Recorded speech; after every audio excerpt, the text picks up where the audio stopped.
They ask you what you believe in, then they tell you what you believe in.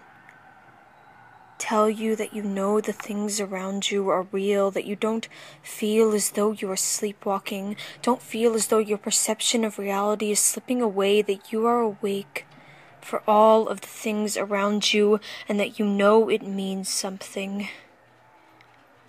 But I can't feel the sun on my skin when I'm still searching for the moon.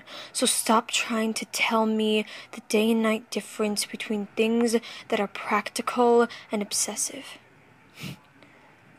Because as far as I'm concerned, the only difference between day and night is whether you pick the black or blue paintbrush to smear on the setting around you. And if the weight at which you judge my thoughts is based upon this, then I've merely created a masterpiece with my hands behind my back. It's not that I'm dreaming. It's just that I'm keeping my eyes shut for a little while and giving it a rest, because if I can't breathe under the water, how am I supposed to make a noise when I'm drowning? When I'm pounding against the waves, there's only so many pigeons that fly south of New York to give me a hand with compassion. How am I supposed to shake the background track of the crack, crack, crack? I can feel the things around me break. And maybe I'm having a hard time finding the box with the band-aids and scotch tape. I can't remember things as well. And maybe I don't want to. But I could more easily remember the calorie count on the box of partially stale pasta noodles than I could the last memory I had of when I smiled and meant it, of when I smiled and meant it.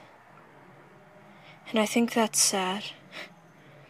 And while I may act high and mighty, I'm still afraid of the dark and the things I don't understand. I'm still afraid of the hazy state of the half-minded wit. Is this what it's like to sleepwalk? To wake up gasping in the middle of the night and aimlessly search for something more to hold on to. You know, I think it's beautiful the way that cats lose their whiskers. It just goes to show that you can lose pieces of yourself and still keep your balance. I think we all dream in color and speak in the undertones of what we envision, because I can't always see the beauty that you are describing within me, but I know that it must be lying somewhere inside of that pasta noodle calorie, New York pigeon, band-aid and cat whisker mind of mine. Sometimes it's hard for me to believe in the things I can see and be brave about the things I can't. There's something so uncommon about the ordinary. And I found it ironic the way that the little boy was more afraid of the fact of being alone than he was of the wild things. We are surrounded by monsters who show us how not to fear the experience. I don't know how well I can experience right now, or how well I can feel. And there's something extraordinary about the way Van Gogh paints on the sky every night, proving my hypothesis wrong. He moves beyond the palette of black and blue and crescendos the sun into a memory we long for. He creates a masterpiece. I create a masterpiece. We speak in undertones about lives that we are too scared to sleepwalk through. I believe that chances come in pairs, and I'm willing to take my chance on the fact that this is real, that I am here, that life is beautiful. Maybe I would love to hold a primsicolor memory in my hand. Maybe I would love to wake up and read the world like it's something more than what I've put together in my conscious. Maybe I would love to teach the wild things that pigeons can only fly as high as you can throw, but right now I would just love to smile and mean it. And remember it the next time I try to think back. I'm not trying to track the moments in which I feel.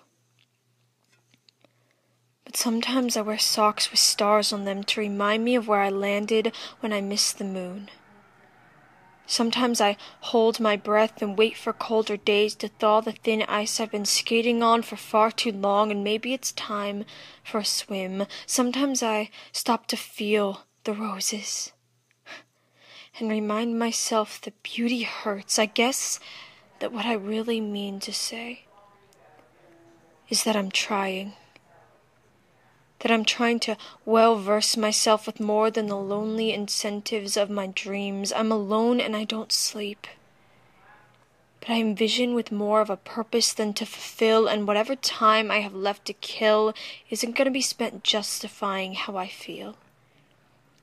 And maybe the things around me aren't real. Maybe the things around me aren't real. And I think it's beautiful that Van Gogh added stars to break the barriers of expectation. I think it's beautiful that the wild things can have afternoon tea with the things we fear. I think it's beautiful the way that Scotch tape can't hold whiskers onto fur, yet I can hold myself to this. I can't scorch the sun with my opinion, but these are the things that I believe in. I am gorgeous. And maybe I'm still mulling over the fact. Maybe I'm not completely on track.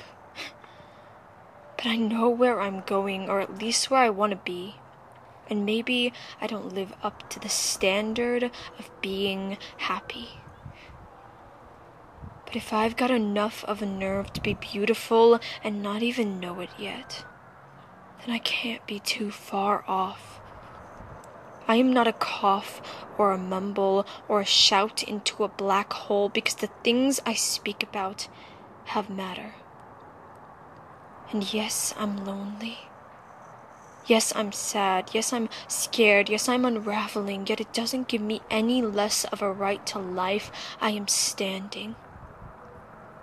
And I may have lost a few whiskers in the sea, but this is the best I can be right now. So love me and let me be. Love me and let me be. And I think it's beautiful, the way that humans lose their minds. Because it just goes to show that you can lose pieces of yourself and still land amongst the stars.